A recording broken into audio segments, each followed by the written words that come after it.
वो कमरे में लेटी आराम से सो रही थी कि तभी अचानक से उसे ऐसा लगा कि जैसे उसके कमरे का दरवाज़ा किसी ने बहुत ही धीरे से खोला, जिससे उसकी हल्की सी नींद टूटी। लेकिन वो चुपचाप ऐसे लेटी रही कि जैसे उसे कुछ भी सुनाई नहीं दिया और वो गहरी नींद में है। उसके बाद उसे दो साए उसके कमरे के अंदर आते हुए दिखाई दिए और अचानक से किसी ने उसके पैरों को पकड़कर खींचा, जिससे वो बुरी तरह से घबरा गई। तभी कमरे की लाइट चली और सामने का नजारा देखकर वो दंग रह गई। सामने एक आदमी खड़ा हुआ था, वह भी बिना कुछ पहने हुए। उसे ऐसी हालत में देखकर उसके तो हाथ पैर ही फूल गए। उसने तुरंत ही उसे भी नीचे से बिना कपड़ों के कर दिया और फिर उसके पैरों को इधर उधर कर वह ऐसे उछल के उसके ऊपर बैठा जैसे कि कोई बंदर हो और बस एक ही झटके में उसने अपना पूरा का पूरा वो दर्द से बुरी तरह से बेहाल हो चुकी थी। उस आदमी के पीछे रूपाबाई खड़ी हुई थी। उसने रूपाबाई के आगे हाथ जोड़े और उससे कहा कि तुम मेरे साथ आखिर यह सब क्यों कर रही हो? मुझे जाने दो, मुझे छोड़ दो। लेकिन रूपाबाई के ऊपर उसकी किसी भी बात का कोई असर नहीं हुआ। उसका यह हाल देखकर भी उसका दिल नहीं पिघला और वह अभी भी बुत की तरह खड़ी रही। वो बार बार उसके आगे गिड़गिड़ा रही थी। उस आदमी से भी वो निवेदन कर रही थी कि वह उसके साथ ऐसा ना करे। तभी रूपाबाई उसके करीब आकर उस पर चिल्लाते हुए कहने लगी कि मैं न जाने कब से तुमसे उस राज को मुझे बताने के लिए कह रही हूँ, लेकिन क्या तूने आज तक मेरी बात मानी जो मैं तेरी बात मानूं? देख, आज भी मैं तुझे इससे बचा लूंगी, लेकिन शर्त यही है कि तुझे मुझे वह राज बताना होगा, वरना मैं तुझे छोड़ने वाली नहीं हूँ। आज तो यह आदमी तेरा वह हाल करेगा जो तूने कभी सपने में भी नहीं सोचा होगा। उसने रूपाबाई से कहा कि मैं तुमसे कितनी बार कह चुकी हूँ कि मुझे किसी भी राज के बारे में कुछ भी नहीं पता है, लेकिन तुम मेरी बात सुनने को तैयार ही नहीं हो। आखिर मैं तुम्हें कैसे यकीन दिलाऊं अपनी बात का? उसकी बात सुनकर रूपाबाई उस पर नागिन की तरह फुफकानी और कहने लगी कि झूठ बोलती है तू, अब तक तू मुझसे झूठ ही बोलती आई है। तुझे यह राज अच्छे से पता है, लेकिन तू सुनने को तैयार ही नहीं है। देख, अभी भी तेरे पास वक्त है, मुझे सच सच बता दे उस राज के बारे में, वरना फिर अंजाम भुगतने के लिए तैयार हो जा। इतना कहते ही रूपाबाई ने उस आदमी को इशारा किया और बस उस आदमी ने अपना काम करना शुरू कर दिया कि तभी जैसे ही उसने वह सब करना उसके साथ शुरू किया, बाहर बहुत जोर का शोर होने लगा, जिससे उन सब का ध्यान बाहर की तरफ गया।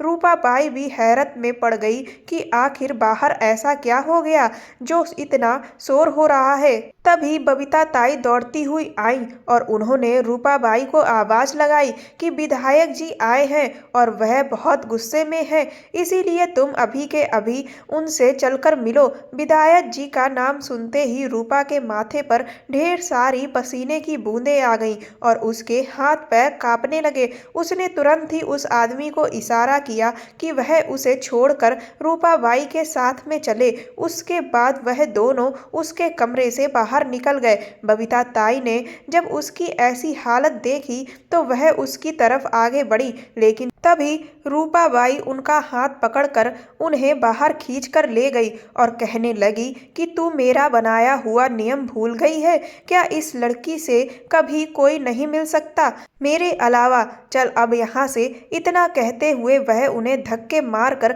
बाहर की तरफ लेकर चली गई और उसके कमरे के दरवाजे को बाहर से बंद कर दिया। बाहर अभी भी बहुत तेज शोर हो रहा था। सबसे पहले तो उठकर उसने अपनी हालत ठीक की, अपने आंसुओं को पोंछा और फिर वो सोचने लगी कि आखिर बाहर ऐसा क्या हो रहा है जो इतना हंगामा मचा हुआ है। कहने को तो उसके उस कमरे में कोई भी खिड़की नहीं थी, लेकिन फिर भी अब तक वो बाहर की सारी चीजों को देखती आई थी, क्योंकि उसके बारे में उसे बबीता ताई ने ही बता रखा था।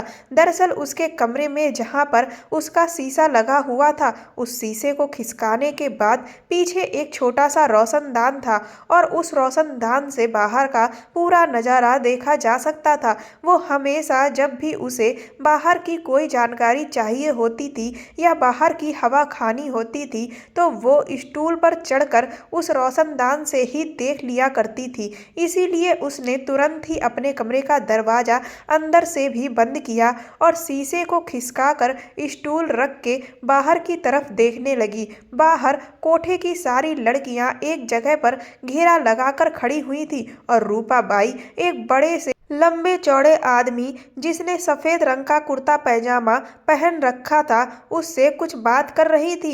उनकी बातचीत से ऐसा लग रहा था कि जैसे रूपाबाई उनसे बहुत मिन्नतें कर रही हैं। वह आदमी बहुत गुस्से में था। वह रूपाबाई से गुस्से में कुछ कह रहा था। थोड़ी देर के बाद रूपाबाई ने वहां से सभी लड़कियों को अंदर भगा दिया। अब वह उस आदमी को मक्खन पॉलिश लगाने की कोशिश कर रही थी। कुछ देर के बाद वह आदमी वहां से चला गया और ऐसा लगा कि रूपाबाई ने फिर चैन की सांस ली। जब सभी लोग वहां से चले गए तो वो भी स्टूल से नीचे उतर आई और शीशे को उसकी जगह पर लगा दिया। उसके बाद वो अपने बिस्तर पर आकर बैठकर सोचने लगी कि ना जाने बाहर ऐसा क्या हो गया है और आज तो रूपाबाई ने उसका जो हाल किया उससे तो उसकी जान हलक में ही आ गई थी। ये कहानी रश्मि की है।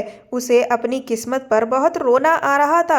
रश्मि मन ही मन अपनी माँ को याद करने लगी कि वह जब इस दुनिया से गई तो उसे अपने साथ लेकर क्यों नहीं गई, क्यों उसे इस नर्क में सजा भुगतने के लिए छोड़ गई। और इतने समय से रूपाबाई ना जाने कौन से राज की बात कर रही है जिसको वो समझा समझा के थक चुकी है कि उसे वह राज नहीं पता।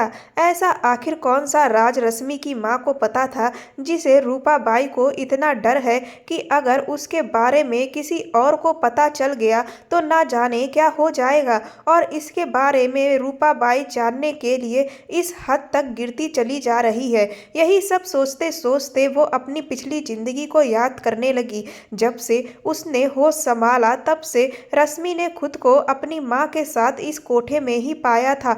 उसके आसपास जितनी भी लड़कियां थी सब नाचने गाने का काम करती थी। कुछ लड़कियां सिर्फ नाचना गाना करके लोगों के दिल बहलाती और कुछ उन्हीं लोगों के बिस्तर तक भी जाती हैं। रश्मि की माँ के साथ भी रूपाबाई ने यही सब करवाने की बहुत कोशिश की लेकिन रश्मि की माँ की हिम्मत के आगे रूपाबाई हार गई थी और वह कभी भी उसकी माँ को लोगों के बिस्तर तक नहीं पहुँचा पाई। लेकिन नाचने गाने का काम रश्मि की माँ को करना पड़ा। उसकी मजबूरी रश्मि थी क्योंकि अगर रश्मि की माँ ऐसा नहीं करती तो रूपाबाई ने साफ साफ रश्मि की माँ को इस बात की धमकी दे दी थी कि वह फिर उसे खाने पीने का कुछ भी नहीं देंगी और रश्मि की माँ और रश्मि भूखे प्यासे ही मरेंगे। बस अपनी बच्ची का पेट भरने की खातिर ही रश्मि की माँ ने उसकी यह शर्त मान ली थी। और फिर तो कुछ समय के बाद ऐसा हुआ कि रश्मि की माँ एक भयंकर बीमारी की गिरफ्त में आ गईं,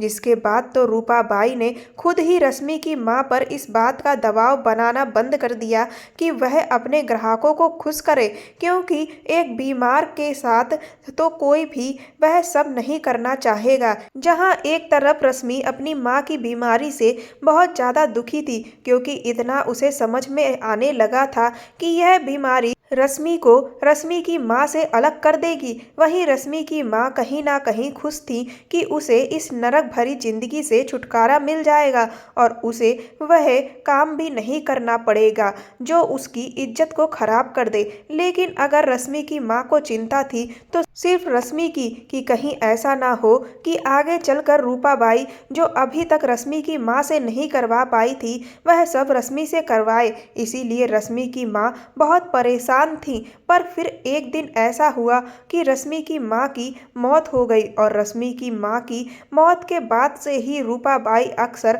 उसके कमरे में आती और उससे हाथ जोड़कर मिन्नतें करती कि वह राज जो रश्मि की माँ के पास था वह उसे बता दे। उसे समझ नहीं आता कि वह ना जाने किस राज की बात कर रही है और रश्मि की माँ ने तो आज तक उसे कभी कोई राज नहीं बताया।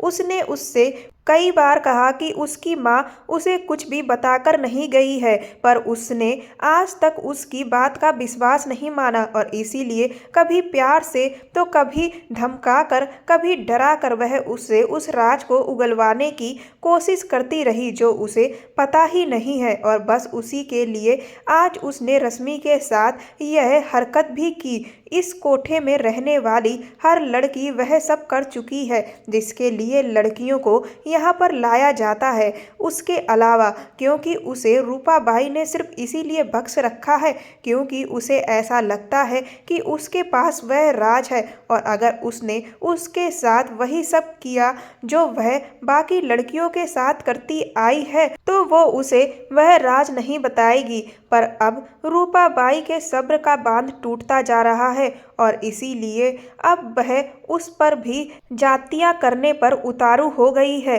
अभी वो यह सब सोच ही रही थी कि तभी उसकी सहेली पायल उसके लिए खाना लेकर आई। उसे कभी भी किसी को मिलने की इजाज़त नहीं थी रूपाबाई और पायल के अलावा, क्योंकि रूपाबाई को ऐसा लगता था कि अगर कोई और उससे मिला तो हो सकता है वह इंसान उसके साथ उसके राज में भागीदारी करके रूपाबाई को बर्बाद कर दे। लेकिन पायल कभी भी ऐसा नहीं करेगी क्योंकि पायल की छोटी बच्ची रूपाबाई के ही कब्जे में थी और इसीलिए अपने बच्चे की खातिर वह कभी भी रूपाबाई से दगाबाजी नहीं कर सकती। बस इस वजह से उसके कमरे में आकर उससे मिलने की इजाज़त सिर्फ और सिर्फ पायल को ही थी और इसीलिए उसके लिए खाने पीने की सारी चीज़ें सिर्फ वही लेकर आ सकती थी।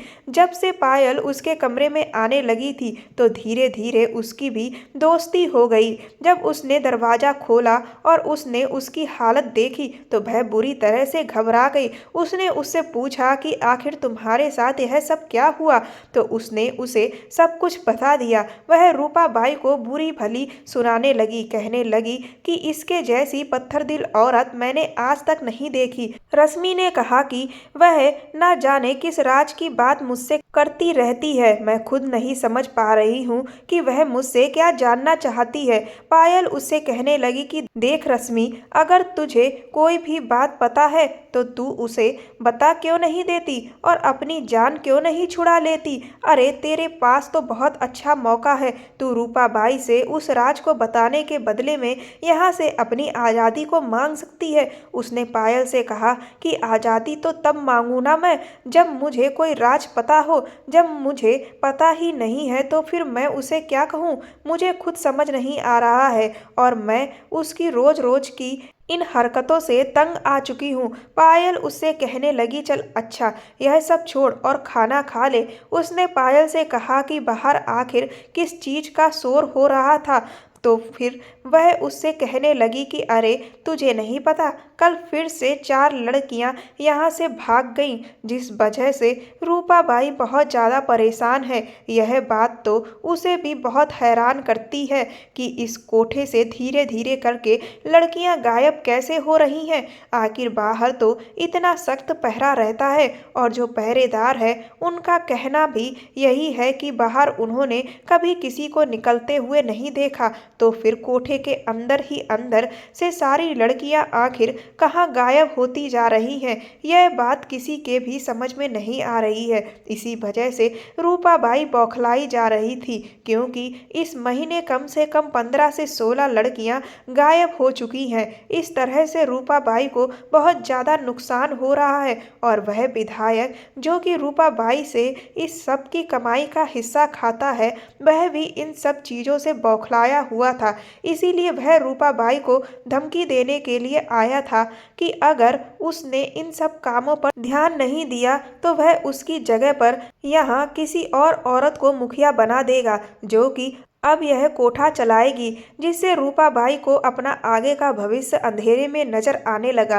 क्योंकि इस कोठे से होने वाली कमाई से ही तो वह अपना पेट पाल रही है और अगर यह भी उससे छिन जाएगी तो फिर उसकी गुजर बसर कैसे होगी। पायल की बात सुनकर वो भी हैरान थी क्योंकि इस कोठे की दीवारें बहुत ऊंची ऊंची थी और बाहर जाने का रास्ता भी सिर्फ एक ही था और बाहर जो कम से कम 8 से 10 पहरेदार लगे रहते थे और जब से इस कोठे से लड़कियां गायब होने लगी हैं, तब से तो पहरेदारों की सख्ती और ज़्यादा बढ़ा दी गई है। फिर आखिर ऐसा कैसे हो सकता था कि कोठे के अंदर से ही हर हफ्ते लड़कियां गायब हो रही थीं और वह कहां से जा रही थीं और कैसे जा रही थीं, यह सब वहां पर किसी को भी समझ नहीं आ रहा था।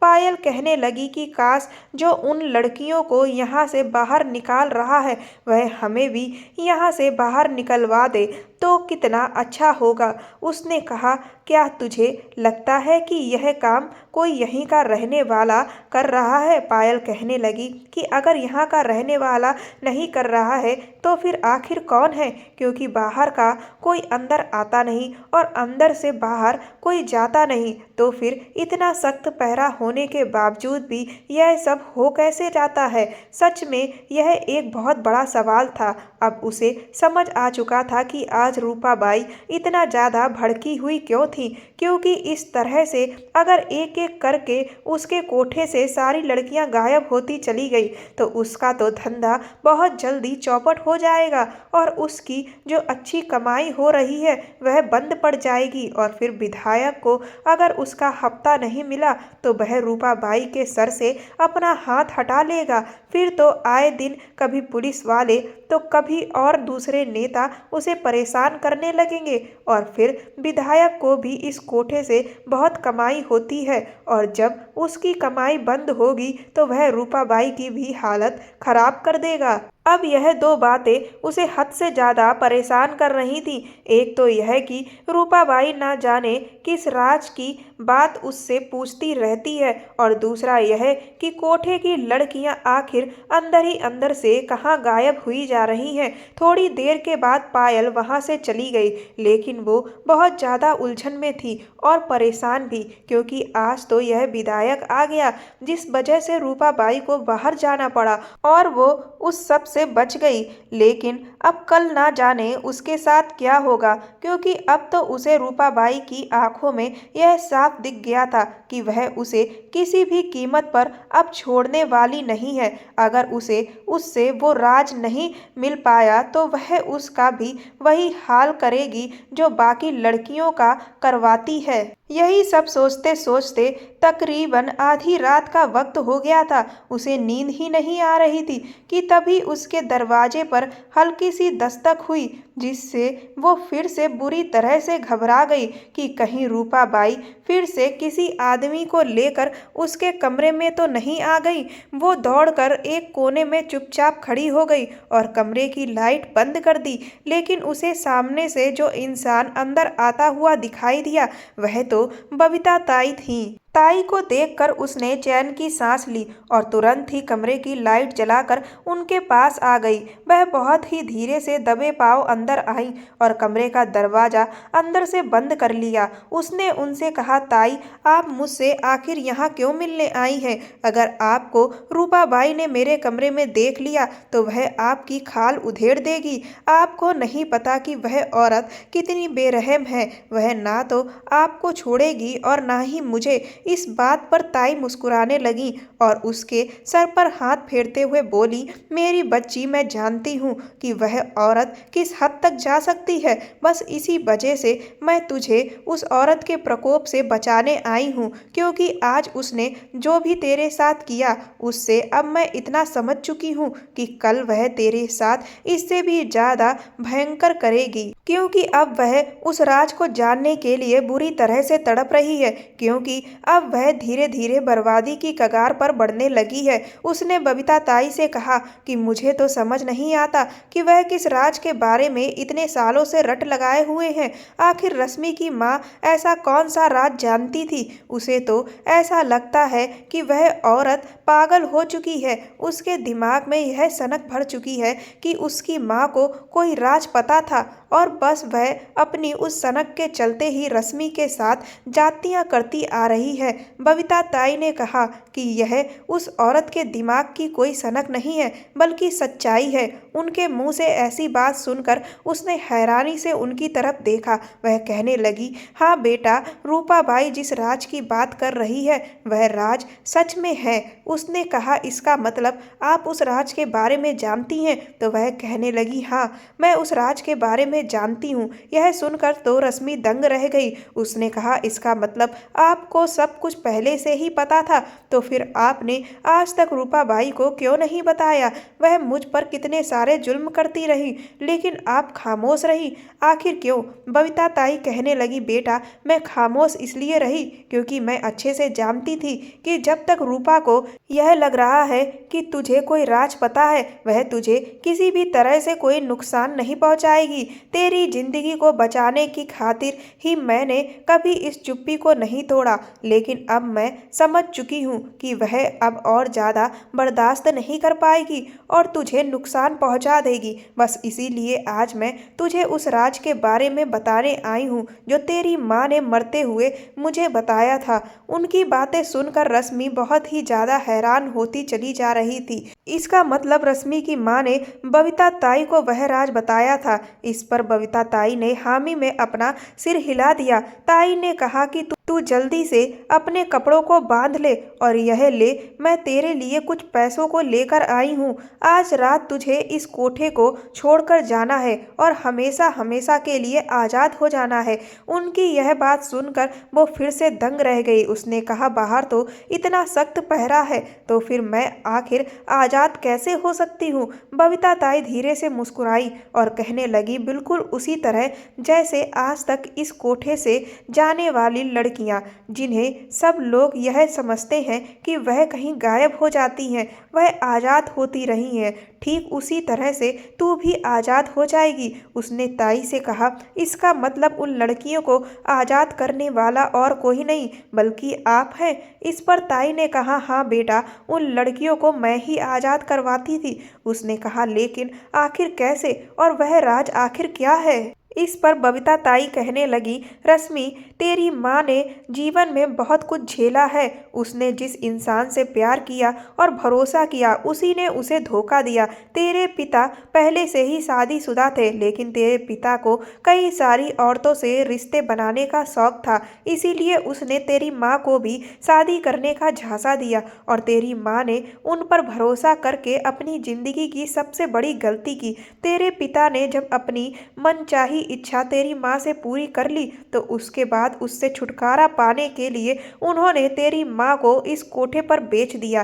पहले तो तेरी माँ ने खुद को इस दलदल से निकालने की खातिर खुद को खत्म करने का फैसला कर लिया था, लेकिन इससे पहले कि वह ऐसा कुछ कर पाती तभी उसे पता चल गया कि उसकी कोख में एक नन्ही सी जान पल रही है। फिर उसने अपनी बच्ची की खातिर इस जिंदगी की सारी मुसीबत को झेलने का फैसला कर लिया। 9 महीने तक तो रूपाबाई ने उसे कुछ भी नहीं कहा, सिर्फ उससे यहाँ के कामकाज करवाती रही, लेकिन जब तू पैदा हो गई तो वह तेरी माँ के साथ भी वही सब करना चाहती थी जो यहाँ की बाकी लड़कियों के साथ होता है। लेकिन तेरी माँ इरादों की पक्की थी, उसने रूपाबाई के सामने झुकने से इनकार कर दिया था। तुम्हारी माँ को पढ़ने का बहुत शौक था, वह हर समय सिर्फ उपन्यास पढ़ती रहती थी। यहाँ पर जो भी लड़कियां हैं उनके पास काम करने के बाद इतना वक्त ही नहीं होता कि वह पढ़ाई लिखाई करे, लेकिन तेरी माँ हर रोज उपन्यास पढ़ती और बस यह जो राज है वह उसे वहीं से मिला और इसीलिए उसके सिवाय आज तक किसी को वो राज नहीं मिल पाया, क्योंकि उसके सिवाय इस मनहूस जगह पर किसी ने पढ़ाई नहीं की। इसके बाद से तेरी माँ ने जब उस राज को जान लिया तो जो लड़कियां बेचारी मजबूरी से आकर इस दलदल में फंसी होती थी उनको वह यहाँ से निकलवा देती थी, जिससे रूपाबाई बहुत ज़्यादा परेशान रहती थी कि आखिर उसके यहाँ की लड़कियां अंदर ही अंदर से कहाँ गायब हो जाती हैं। इधर तेरी माँ बीमारी की वजह से चल बसी, फिर ना जाने कैसे, लेकिन रूपाबाई को इस बात की भनक लग गई कि यह राज तेरी माँ को पता था और उसे लगा कि वह तेरी माँ थी, इसीलिए अपनी बेटी को तो यह राज वह बताकर ही मरी होंगी। बस सिर्फ इसी वजह से वह तेरे पीछे पड़ गई और आज तक तुझे परेशान करती आई। लेकिन उसे नहीं पता था कि असल में तेरी माँ की राजदार तो तू नहीं बल्कि मैं हूँ, और जो काम तेरी माँ को अधूरा छोड़कर जाना पड़ा उसे आज तक मैं ही पूरा करती आई थी। मैं ही यहाँ से लड़कियों को आज़ाद करवा देती थी। रूपाबाई को लगता था कि यह काम तू करवाती है, इसीलिए वह तुझे हर वक्त इस कमरे में कैद रखती है। लेकिन फिर भी लड़कियां गायब हो रही थी तो उसे यही लग रहा था कि जरूर तुझे ऐसा कुछ पता है जिससे तू इस कमरे में रहकर भी यह सब आराम से कर रही है। रश्मि ने बबीता ताई से कहा कि आखिर वह राज क्या है। तो उन्होंने कहा कि दरअसल यह कोठा बहुत सालों पहले एक पुस्तकालय था, तो यहाँ कई पुरानी किताबें और उपन्यास एक कमरे में भरे रखे रहते थे। जब तेरी माँ ने उपन्यास पढ़े तब एक उपन्यास जो इस कोठे में बहुत पुराने वक्त से रखा था, उसने उसे खोला तो उसमें उसे एक नक्शा मिला। पहले तो उसे वह नक्शा समझ में नहीं आया, लेकिन जब उसने मुझे उस नक्शे को दिखाया तो मैं अच्छे से समझ गई कि आखिर यह किस चीज का नक्शा है। दरअसल यह जो कोठा है यह आज से कई साल पहले एक हवेली था, बाद में इसे पुस्तकालय बना दिया गया था। इस हवेली पर उस समय के जो राजा थे उनका शासन था। दुश्मनों से खुद को बचाने की खातिर उन्होंने इस हवेली में एक गुप्त रास्ता बनवाया हुआ था जो कि सीधा शहर में जाकर खुलता है, और बस इस खुफिया रास्ते के बारे में हम लोगों को पता चल गया था, जिससे हम लड़कियों को उस रास्ते से रवाना करके बचा लेते थे। इसके बारे में रूपाबाई ना जाने कब से तलाश कर रही है। उसने बबीता ताई से कहा कि अगर रूपाबाई को इस रास्ते का पता चल गया तो फिर वह उसे बंद करवा देंगी और लड़कियों को आज़ादी कभी नहीं मिलेगी। तो ताई ने कहा नहीं, ऐसा नहीं है कि वह उस रास्ते को बंद करवा देगी। दरअसल उसे असल में उस रास्ते की तलाश इसलिए है ताकि फिर वह अपना जो यह गोरख धंधा है वह उसी रास्ते से खुफिया तरीके से करेगी। अभी सामने से जब वह यह सब करती है तो इसके बदले में उसे बहुत सारे पैसे भी खर्च करने पड़ते हैं, और जब कभी भी यहाँ पर पुलिस वाले धावा बोलते हैं तो बचने के लिए भी वह उस रास्ते का इस्तेमाल करना चाहती है। इसीलिए वह ना जाने कितने सालों से उस रास्ते की तलाश कर रही है, लेकिन उसके हाथ में कभी वह नक्शा लगा ही नहीं, क्योंकि वह नक्शा तो एक ऐतिहासिक उपन्यास की किताब में छुपा हुआ था जिसके बारे में वह कभी सपने में भी नहीं सोच सकती थी।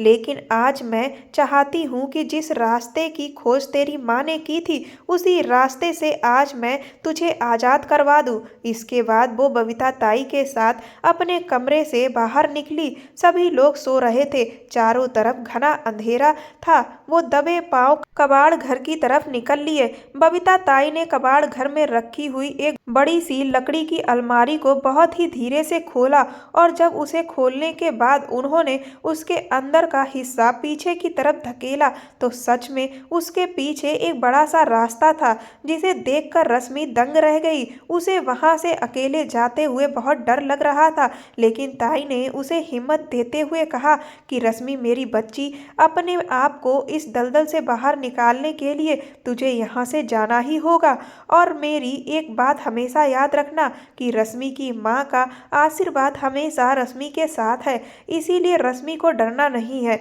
बल्कि अपने जीवन को सुधारने के लिए कड़ी मेहनत करनी है। तेरी माँ हमेशा से चाहती थी कि तू कभी भी उनके जैसा काम ना करे बल्कि एक इज्जत की जिंदगी जिए। उसने ताई से कहा आप भी मेरे साथ चलिए और इस जगह को छोड़ दीजिए, पर वह कहने लगी कि बेटा मेरी उम्र तो अब निकल गई है और रही बची जो कुछ बाकी रह गई है उसमें मैं जितनी लड़कियों को बचा सकती हूँ उतना ज़्यादा बचाना चाहती हूँ, इसीलिए मैं यहाँ से नहीं जा सकती। वो बबीता ताई के गले लगी और आंखों में आंसू लिए कंधे पर सामान टांग मानकर वो चुपचाप वहां से निकल ली। वह रास्ता वाकई बहुत लंबा था और अंधेरे से भरा हुआ था, लेकिन फिर भी वो दरवाजे से धीरे धीरे चलते चलते काफी देर के बाद उस रास्ते से बाहर आई। वह रास्ता एक बड़ी सी सड़क पर खुल रहा था। उसे बहुत डर लग रहा था, लेकिन फिर भी वो हिम्मत करते हुए वहां पर किसी मदद की आस में खड़ी रही। थोड़ी ही देर के बाद वहां से एक काफिला गुजरा। वह काफिला बंजारों का था। उसने उनसे मदद मांगी। वह लोग बहुत अच्छे थे। उनमें से एक लड़की जो उसकी ही उम्र की थी, उसने उसे अपने तांगे पर बिठा लिया। अगली सुबह उसने उससे उसकी पहचान पूछी तो उसने उसे सब कुछ बता दिया। उसकी आप बीती सुनकर उसकी भी आंखों में आंसू आ गए। उसने उससे कहा कि अब वो कहीं भी ना जाए, बल्कि उसके साथ ही रहे और उनका ही हिस्सा बन जाए।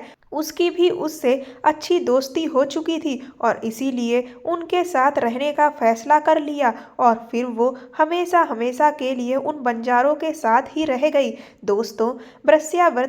दोस्तों, वैश्यावृत्ति हमारे समाज का एक बहुत घिनौना काम है। ना जाने कितनी लड़कियों की जिंदगी को इसने बर्बाद कर दिया है। किसी भी औरत और लड़की को इसमें जबरदस्ती ना धकेले। चंद रुपयों के लालच में उनकी जिंदगी को नर्क ना बनाएं। कहानी पसंद आई हो तो मेरे चैनल को सब्सक्राइब कर दें, वीडियो को लाइक कर दें और वीडियो को ज़्यादा से ज़्यादा शेयर करें। धन्यवाद।